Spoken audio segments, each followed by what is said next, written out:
Hi, I'm Linda Eastburn, and this is Intuitive Journeys. I'm training a team of intuitive remote viewers, and we are on the hunt.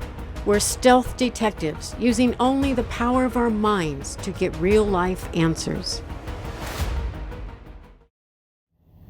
Synchronicity is a large part of this world of working with the universal mind, because I think everything's connected kind of like a large web.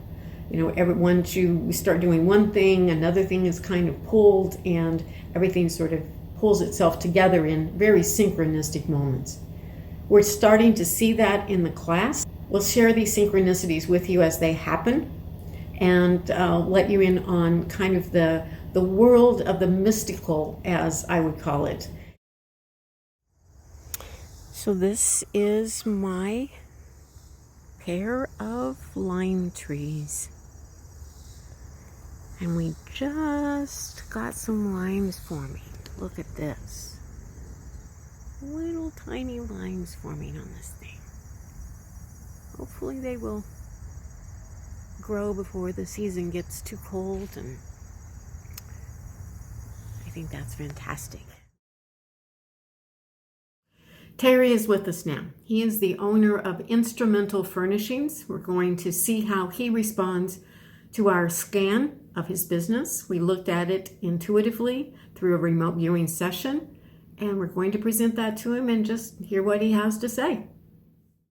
Thinking about the whole thing at the beginning, another partner, I have a financial backer, but he's too into his own life and business, and he's too busy to market. The only marketing that I've done is for myself. I spent about $1,200 twice for a marketing company to brand it and redo everything, and they had no clue. Fender Music Foundation, I worked with them a few times, and they sent me 100 guitars, and they were D instruments, things that you couldn't really be played.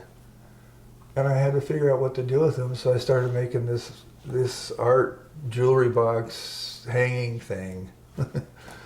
So Instrumental Furnishings is what I came up with, because that tells it right off the bat exactly what it is. Mm-hmm.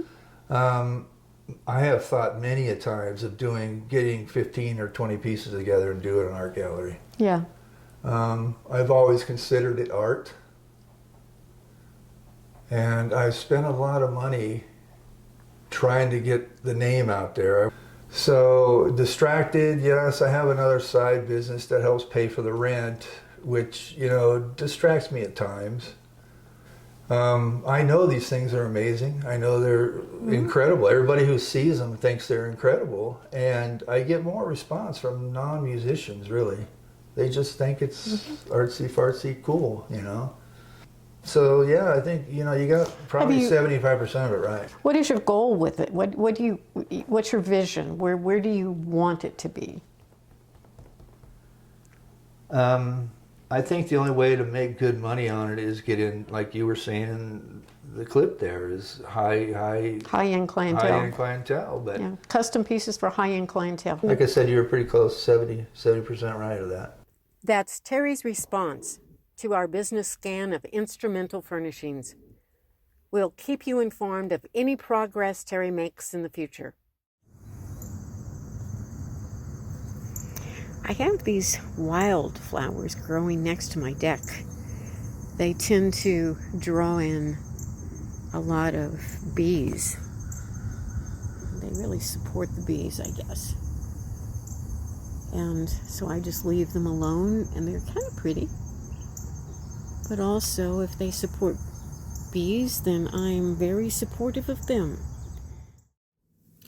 Sometimes places are just plain spooky. They just have weird happenings. That was the case with a home I used to own. I owned it for a short time, but it had some oddities to it. I'm the only one of our remote viewing team that knows about those happenings. So I'm going to have one of our teams look at it, see what they can see. There were some really unusual things happened, and a lot of information I know about. Okay, we have case number 8395. This is some happenings, some odd happenings inside a house. and there's unusual circumstances around this, and we're going to get clues as to what is happening inside this house and why. What is happening and why it is happening.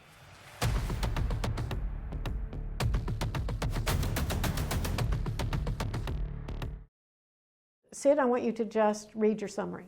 I think at first, perhaps these people thought it was a disenchanted spirit. My summary is somebody's died in the house, a spirit, like you said. I still think it could be a ghost. I'm going to tell you, you guys are pretty doggone good on this one. This is a house, my husband and I bought this years and years and years ago. When I had a husband and when I was buying more houses than I am now. And the house was known to be haunted. It was seriously known to be haunted. It had unusual activities. Like utilities, lights would go on, off, all hours, day and night. Appliances would come on at will, regardless of who was living there. And numerous people had lived there over a period of time through the years. All the neighbors knew it because it was that haunted. Halloween, it was that haunted. Sadly, a woman had committed suicide there. So death was part of this. She committed suicide in the attic of the house. Sid, when I was talking and telling you the truth of the house, what do you think that you got in your remote viewing session that made that correct? Well, I drew the house. Yes. And then I put all this energy. Yes, around it. In the attic and in the walls. Right. When I drew the house, I realized it wasn't enough, so I had to put the attic and the walls in there, and then I put those squiggly lines in there to show that was where the energy had manifested itself. You picked up death, Mark. So tell me whenever I was describing what happened in the house, what do you think you saw in your remote viewing session that confirmed that? I drew stairs. Yes, the attic again. I believe there was ghosts in the house, and I came up with stairs. So there was 2 stories at least to the house. You guys are getting better. Much better. You really have some confirming. $1 tickets tonight, huh? You have some confirming information there. And how does that feel to be able to pick up on something that you can have Feels confirmed? good. Yes. Join us next episode. We're going to look deep into this mysterious crop circle. If you like the show, like, share, and subscribe. We'll see you next time.